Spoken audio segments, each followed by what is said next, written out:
চৌঠা নভেম্বর বুধবার। রায় কল্পিত স্বরূপের প্রকাশ, একত্বই ধর্ম, সব সৎ। শ্রীরামকৃষ্ণ। গোপীদের ভাব, আমরা রায়ের, রায় আমাদের। শ্রীজীবন কৃষ্ণ। রায়টি যে কে তা জানা নেই, দ্বৈতবাদীদের সবই কল্পিত। বেদে যে বেষ্টির কথা আছে তাতে কি হচ্ছে? আমার স্বরূপ কি তাই দেখছি, আমারই স্বরূপের রিভিলেশন হচ্ছে। প্রাণময় কোষে জল দেখলাম, আমারই স্বরূপ। মনোময় কোষে জ্যোতি, আমারই স্বরূপ। বিজ্ঞানময় কোষের প্রথম ভূমিতে অর্ধনারীশ্বর, আকাশ, সেও আমারই স্বরূপ। বিজ্ঞানময় কোষের দ্বিতীয় ভূমি অর্থাৎ ষষ্ঠ ভূমিতে বহুবিধ ঈশ্বরীয় রূপ ও জ্যোতি, আমারই স্বরূপ। সপ্তমে ভগবান দর্শন, সেও আমারই স্বরূপ। এই সব দর্শন কি জানিস? আমারই প্রাণের রূপ কি তাই দেখাচ্ছে। তারপর বেদান্তের সাধন হলো আপনা থেকে, সেও আমারই তেজ কি তাই দেখাচ্ছে। আর তার ওপরে আমরা যা দেখছি, আমার স্বরূপ কি? জগৎ বলছে ওগো আমরা তুমি। শ্রী জীবন কৃষ্ণ। তং জাত ভবসি বিশ্বত মুখ। Universal oneness with one living human being. আত্মিক জগতে একটি জীবন্ত মানুষকে কেন্দ্র করে তাঁর সঙ্গে একত্ব।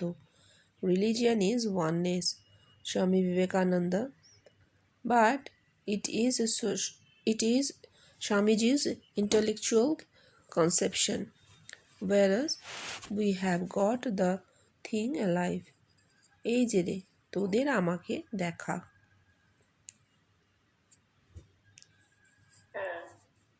রায় কল্পিত। কেন কল্পিত?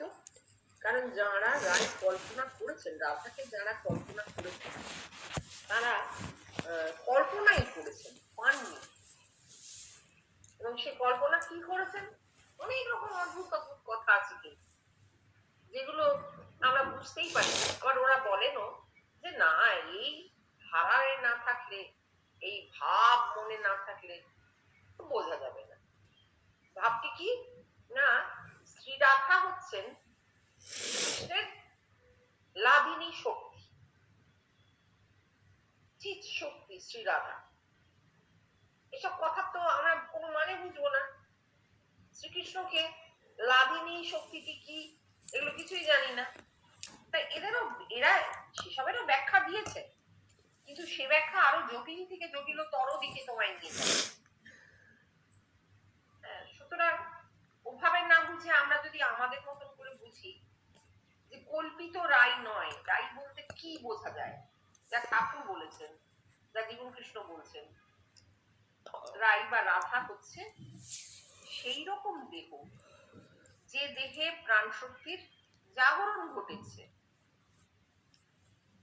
এবং সেই প্রাণ শক্তি বা কারণ শরীর ক্রমাগত মানুষটিকে তার উদ্দিষ্ট লক্ষ্যে নিয়ে চলেছে। উদ্দিষ্ট লক্ষ্যটি কি? কৃষ্ণ। কৃষ্ণ কি? কালো, নির্গুণ,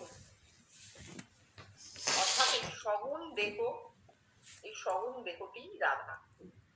এই সগুণ দেহে যখন সাধনার সূত্রপাত হয়, তখন এই সগুণ দেহ ধীরে ধীরে নির্গুণের দিকে যাত্রা করে। এই হচ্ছে রায়ের অভিষেক, রাধার, শ্রী রাধার অভিষেক কৃষ্ণের সঙ্গে মিলবে।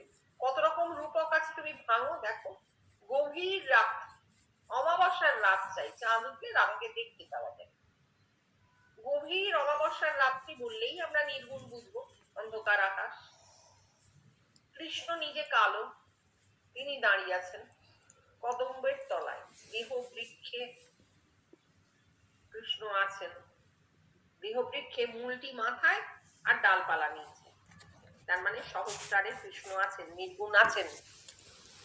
সেইখানে যাত্রা অলক্ষ্যে, নিজেরও অলক্ষ্যে, জগতের লোক জানতে পারে না যে এই মানুষটির দেহে প্রাণ শক্তির এমন জাগরণ হয়েছে।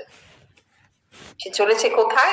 প্রাণ শক্তি কোথায়? ঊর্ধ্বমুখী হয়ে সহস্রারে নির্গুণে মিলতে চলেছে।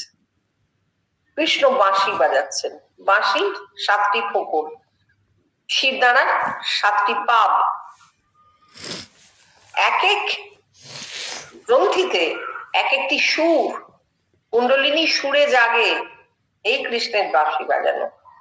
রাধা সেই বাঁশি অনুসরণ করে চলছেন, অর্থাৎ প্রাণ শক্তি সেই এক একটি গ্রন্থি, এক একটি চক্রে যে সুর কুণ্ডলিনী উত্থিত হচ্ছে সেই সুর অনুসরণ করে যাত্রা করছে।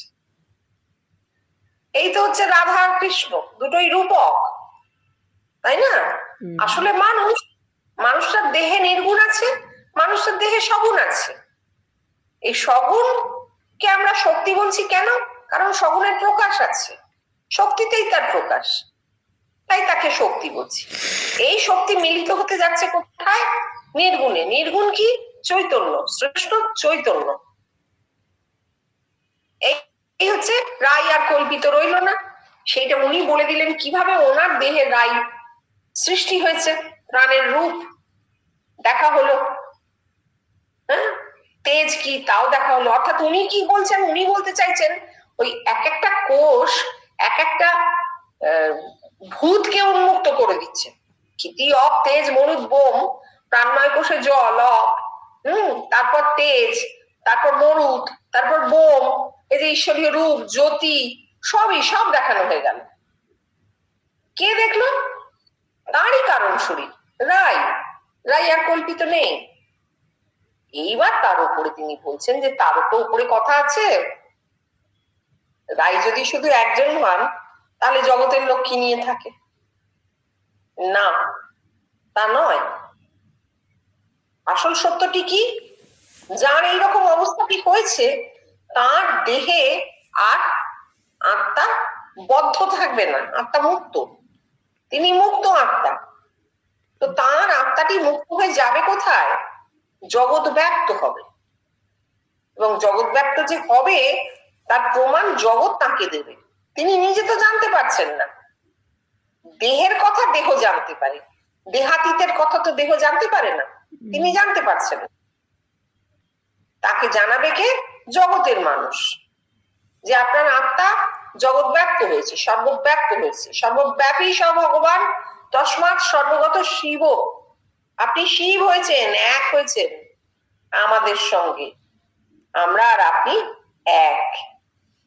এ কথা স্বামীজি বলেছিলেন, কিন্তু স্বামীজি সেটা বুদ্ধিবৃত্তি দিয়ে, মেধা দিয়ে ধরেছিলেন। অসম্ভব মাথা ছিল, প্রতিভা, মনীষা। স্বামীজির কথায় বলতে গেলে এগুলোই বলতে হবে, শুধু বুদ্ধি বললে হবে না, প্রতিভা দিয়ে, মনীষা দিয়ে তিনি ধরেছিলেন। এই হচ্ছে স্বামীজির কথা।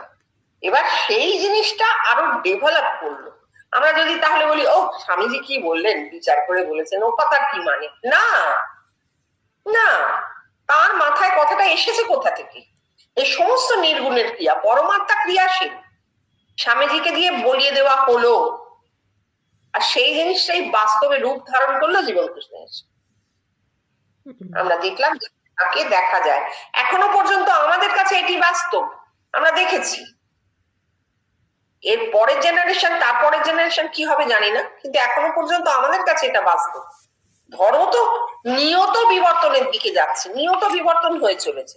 সুতরাং ওইটা আমরা বলতে পারি না যে এরপর কি হবে আমি প্রেডিক্ট করে দেবো।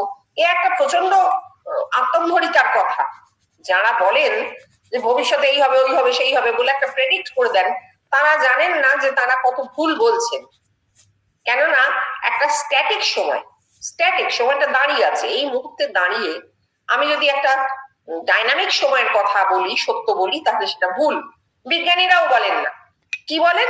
আমরা পরীক্ষার দ্বারা এইটা পেয়েছি, অতএব এখনকার মতো এইটাই সত্য, এইটা প্রমাণিত। এবার তার 1 বছর পরে যদি কেউ বলেন যে না আপনার ওটা প্রমাণিত তো নয়, এই দেখুন আমরা বার করেছি এটা, তখন তিনি কিন্তু সেই সভায় যান এবং মেনে নেন, অ্যাকসেপ্ট করেন, উচ্ছ্বসিত হয়ে বলেন যে বাহ, এরা এর ওপরেও আরো কাজ করেছে। ধর্মও তাই চলবে, একটা চরৈবতী প্রক্রিয়া।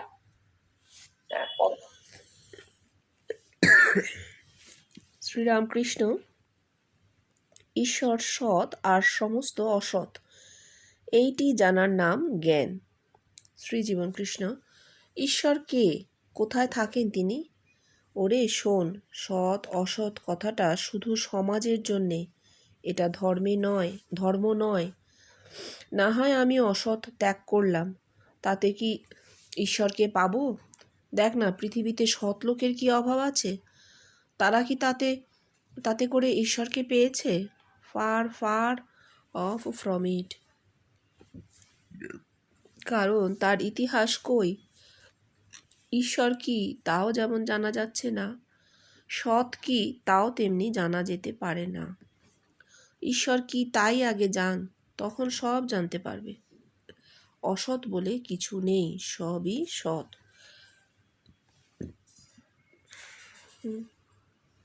হ্যাঁ, ঈশ্বর সৎ আর সমস্ত অসৎ, ঠাকুর এটা বলেছেন। উনি তো বলে দিলেন, আমরা একটু অন্যভাবে দেখি। যখন আমরা বলছি এই জগৎ ঈশ্বরের একটি রূপ, যখন বিবেকানন্দ বলছেন তাহলে ঈশ্বর ঘটি, ঈশ্বর বাটি, ঠাকুর বলছেন হ্যাঁ। তাহলে ঠাকুর এ কথা কেন বললেন যে ঈশ্বর সৎ আর সমস্ত অসৎ? এটা অত্যন্ত প্রাথমিক স্তরের কথা।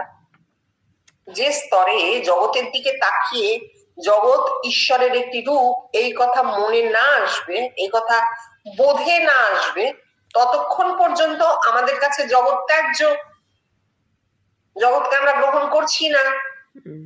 আমরা আগে ঈশ্বরকে চাইছি, আগে ঈশ্বর প্রতিভাত হন, আগে আমরা ঈশ্বরের স্বরূপটি জানি, তারপর জগতের সঙ্গে মিলিয়ে নেব। ঠিক আছে না?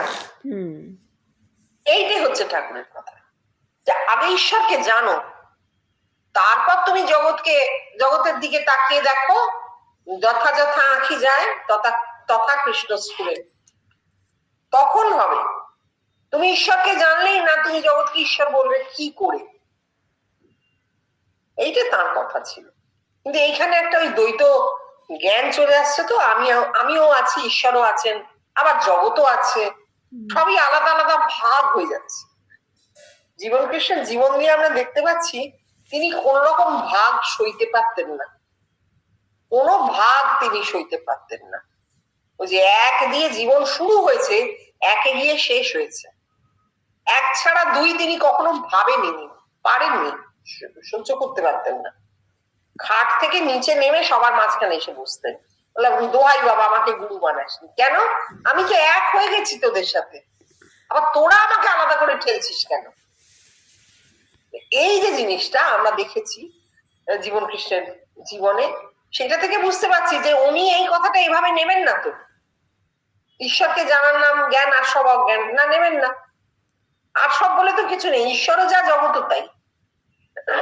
ঈশ্বরের একটা বৃহৎ রূপ হচ্ছে এই জগৎ, আমরা ধারণা করতে পারি না কেন? তার কারণ হচ্ছে জগৎ মানে গতিশীল, তো অতীত বর্তমান ভবিষ্যৎ সব নিয়ে চলছে। এত বৃহৎ এত অসীম একটা বস্তুকে ধারণা করা যায় না। এক সের ঘটিতে 4 সের দুধ ধরে না, মাথাটা তো এক সেরের। কিন্তু দিন পাল্টে যাচ্ছে, নির্গুণ যদি প্রকাশিত হয়ে যায় তাহলে ওই সমস্ত জগৎ গুটিয়ে বিন্দু হয়ে যাবে।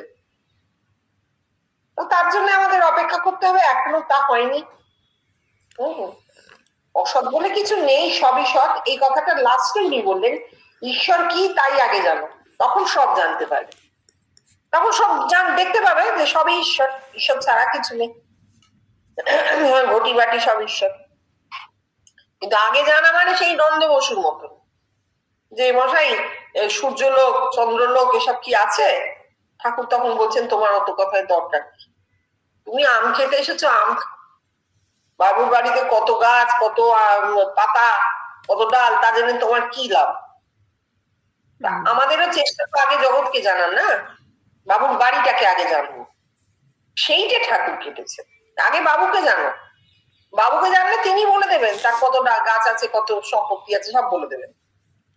তাহলে আগে ঈশ্বরকে জানতে হবে, তারপর জগতের দিকে তাকালেই দেখতে পাওয়া যাবে সবই ঈশ্বর।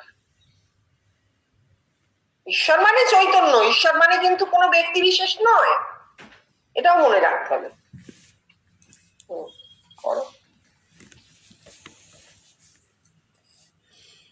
শ্রীরামকৃষ্ণ মায়াতে দেখাচ্ছে নানা রূপ, কিন্তু বস্তুত তিনিই রয়েছেন, শ্রীজীবন কৃষ্ণ।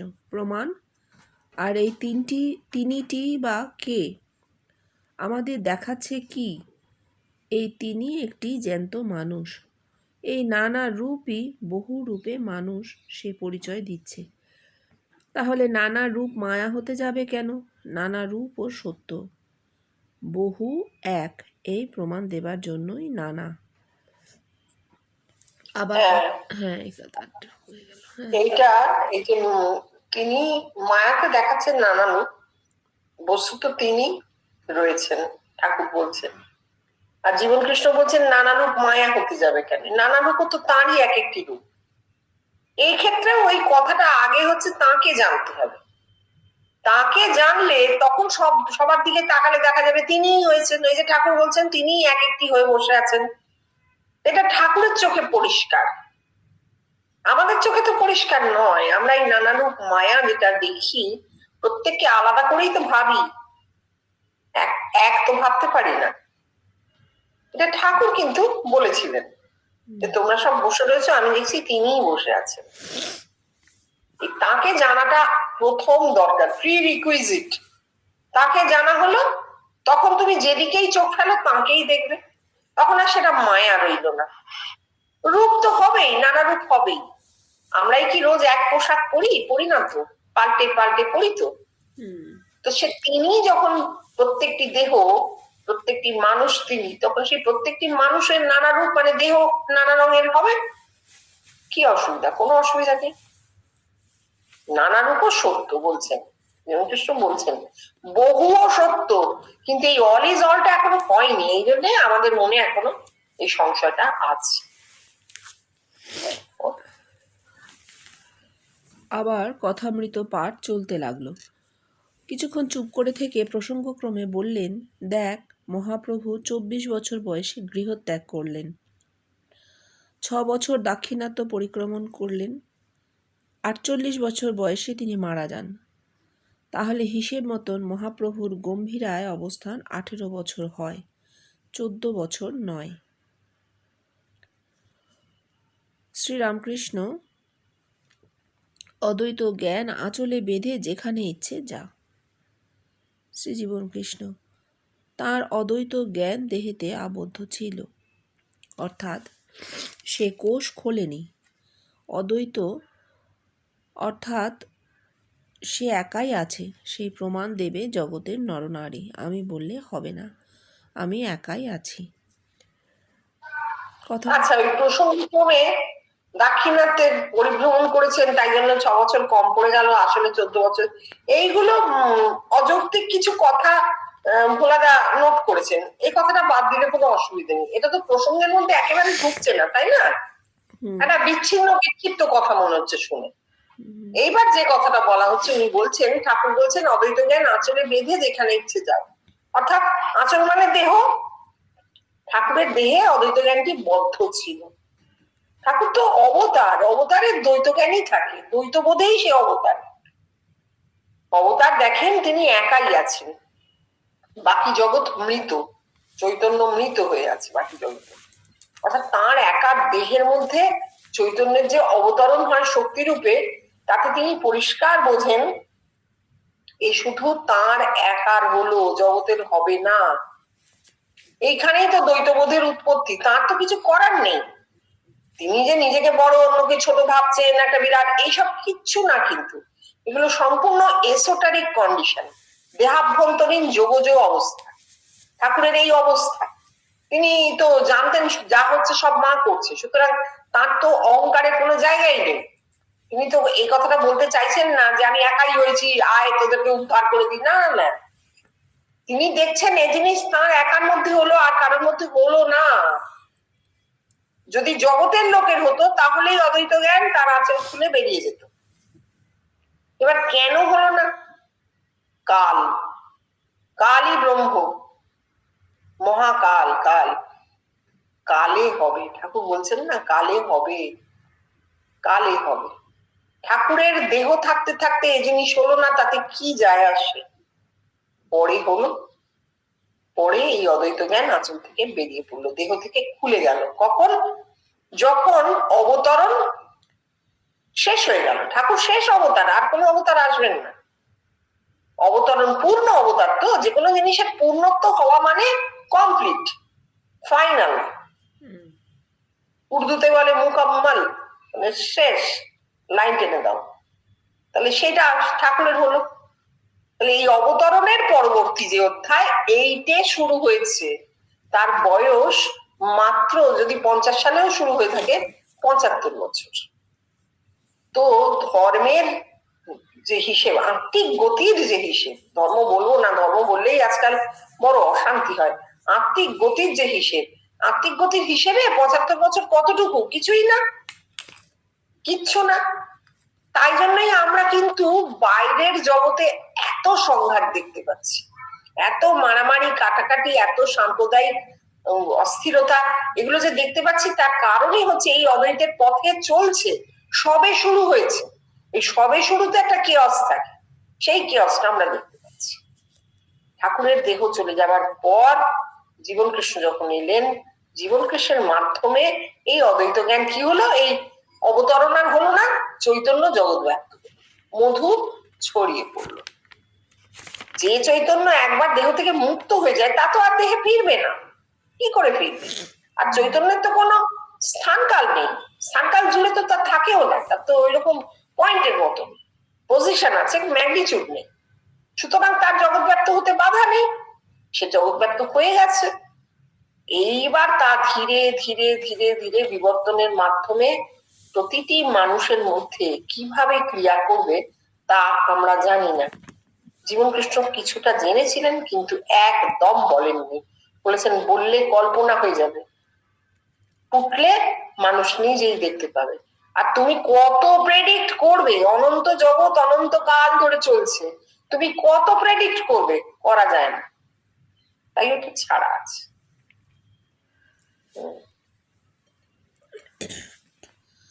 কথামৃত পাঠ চলাকালীন হঠাৎ শ্রী জীবনকৃষ্ণ প্রশ্ন করলেন, দেখ, তোরা সকলেই আমায় দেখিস, তাহলে আমি তোদের চেয়ে কত বড় বল দেখি।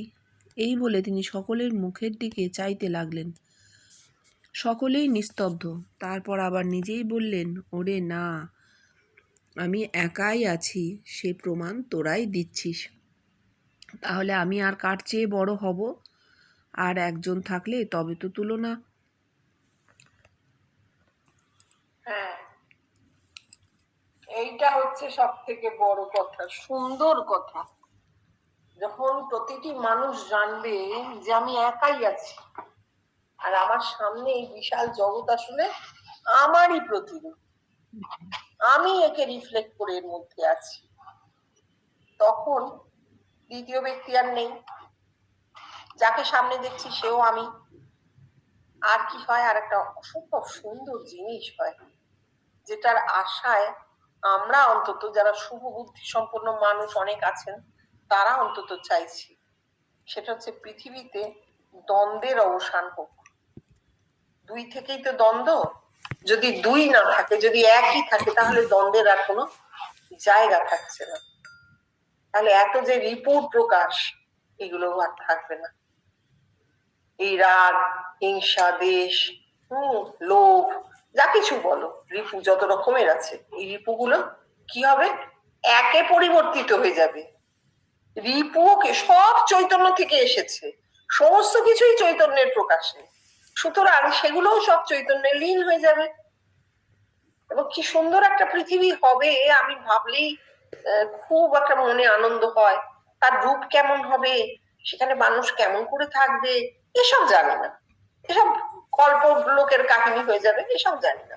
কিন্তু যখনই ভাবি যে এরকম পৃথিবী একদিন হবে যেখানে দ্বন্দ্বের সম্পূর্ণভাবে অবসান হয়ে যাবে, মানুষে মানুষে কোনো দ্বন্দ্ব থাকবে না, কারণ একটা মানুষ আর একটা মানুষকে যখনই তাকিয়ে দেখবে, ভাববে এ তো আমি, নিজেরই রূপ, সর্বত্র মানুষ নিজেরই রূপ, নিজেরই প্রতিরূপ দেখতে পাবে, তখন আর কোনো দ্বন্দ্ব থাকবে না। এরকম একটা পৃথিবী আসতে চলেছে। একেবারে খুব কাছাকাছি সময় হয়তো আসবে না, কারণ পরিবর্তনটা ওই বলছি না 75-80 বছর হলো শুরু হয়েছে। এটা সময় লাগবে। আত্মিক জীবনের গতি, মানুষের সময় লাগে, নির্গুণের ক্রিয়া সময় লাগে দেখতে, কিন্তু এটা হবে। মানে এই জন্যই জীবন কৃষ্ণ বলেছেন যে বিবর্তন, বিবর্তন মানে সামনে এগিয়ে যাওয়া। শুধু পরিবর্তন হলে কিন্তু খারাপ হতে পারতো, ভালো খারাপ দুটো দিক হতে পারতো, কিন্তু মানে পিছিয়ে যাওয়া হতে পারতো, কিন্তু আমরা পিছবো না, মনুষ্য জাতি পিছবে না, সে শুধু এগিয়েই চলেছে। সেই জন্যই তো অতীতকে আর ফিরে পাওয়া যায় না, মানুষ ভবিষ্যতের দিকেই হাঁটে। অতীত একমুখী গতি, অতীতে যাওয়া যায় না, তার কারণ বিবর্তন অতীতে যাবে না, বিবর্তন শুধু সামনের দিকেই এগোতে থাকবে। এটা আশার কথা, এটা আশার কথা। যত হাজার বছর পরে হলেও আমরা জানবো যে পৃথিবীতে একটা দিন এইরকম আসবে।